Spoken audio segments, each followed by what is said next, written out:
ÖV oder Auto? Auto. Süß oder salzig? Süß.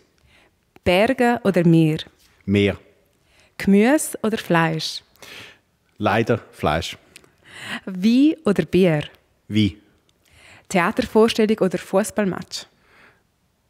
Unmöglich, das zu sagen. Beides sehr, sehr gern. Ich gehe viel an GC-Match, ich gehe viel ins Schauspielhaus. Also, da kann ich mich nicht entscheiden. Buch oder Film? Buch. Was ist das letzte Buch, das Sie gelesen haben?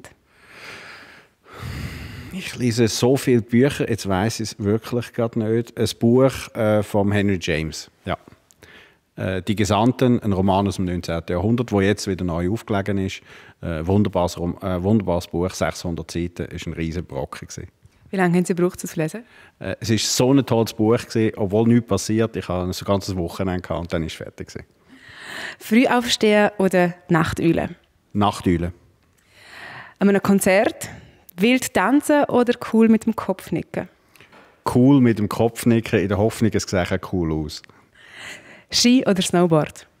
Ski, aber eigentlich noch viel lieber und überhaupt faktisch ein Langlauf. Kochen oder abwaschen? Abwaschen. Ist einfacher und kochen kann meine Frau wesentlich besser als ich. Sicherheit oder Abenteuer? Sicherheit. Wenn sie älter werden, setzen sie auf Sicherheit. Vielleicht muss ich die Frage auslassen, aber ich frage trotzdem in dem Fall Pauschalurlauber oder Individualtourist? Individualtourist. Wo hat Sie Ihre letzte Reise hingeführt? Die letzte Reise waren wir in Kanada. Reden oder zuhören? Als Politiker reden, leider. Hund oder Katze? Hund. Haben Sie einen Hund? Meine Schwägerin hat einen Hund, darum haben wir eine nahe Beziehung. Katzen, eigentlich beides. Also, wenn wir dann mal Zeit haben und wirklich daheim sind, werden wir uns sehr viel Haustiere zutun. Wenn Sie könnten wählen, Unsterblichkeit oder unbegrenzter Reichtum? Wenn ich müsste wählen, Reichtum, weil unsterblich, das ist mühsam. Welchen Titel würden Sie einem Buch über Ihr Leben geben?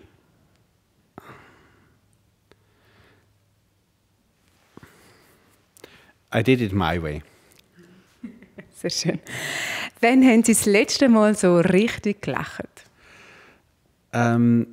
Ich schaue ganz viel so Schrottsendungen, Comedies und so weiter. Und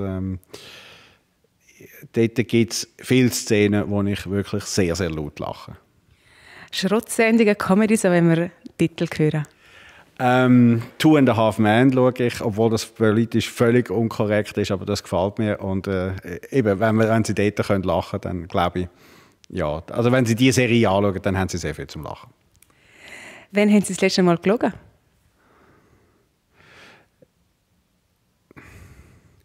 Vermutlich als Politiker tun Sie nicht lügen, aber Sie sagen nicht immer die volle Wahrheit. Und das passiert während der Session schon öppe, insbesondere wenn Sie mit Medien Kontakt haben. Also können wir nicht wirklich alles glauben. Nein. Welches Sujet haben Sie zuletzt mit dem Handy fotografiert? Ich fotografiere, jetzt weiss ich fotografiere nicht so viel mit dem Handy, aber das letzte Mal habe ich ein Bild von meiner Wohnung auf den See raus fotografiert. Es war eine wunderschöne Stimmung, es hat gerade geschneit und so, und es hat mir gefallen. Es ist zwar ist erst kürzlich, aber es war ein wunderschönes Bild. Wir kennen Sie als Gerhard Pfister. Wie hat Ihr schrägster Spitzname gelautet in der Schule, in der Verbindung? In der Klosterschule hat mir ein Lehrer den Übernamen Fuchs gegeben und der ist mir dort geblieben.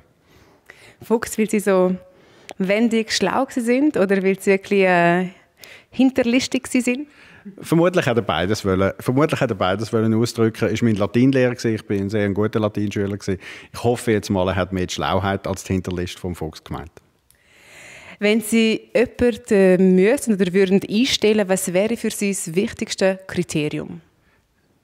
Dass er das, was er macht, mit Leidenschaft und Engagement macht. Was würden Sie gerne besser können?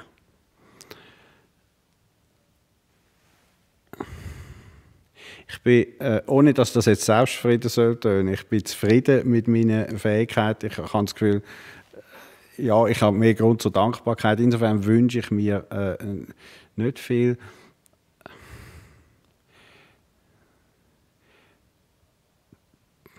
Ja, die Fähigkeit, spontaner antworten zu können oder ein bisschen schneller und manchmal spontaner zu sein. Manchmal überlege ich zu viel.